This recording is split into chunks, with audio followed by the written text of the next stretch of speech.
ilinichukua muda kujua kwamba mama alikuwa anamsema baba kupitia mimi.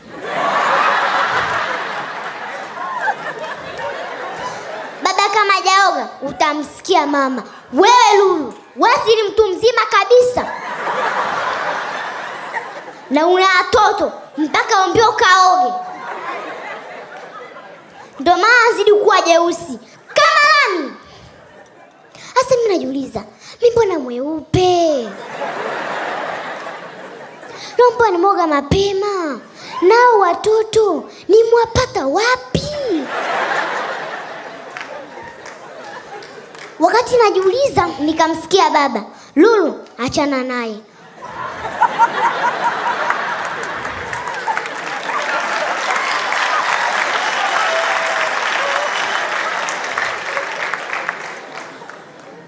Ngozi si yako. Usipoga inamwasha nini?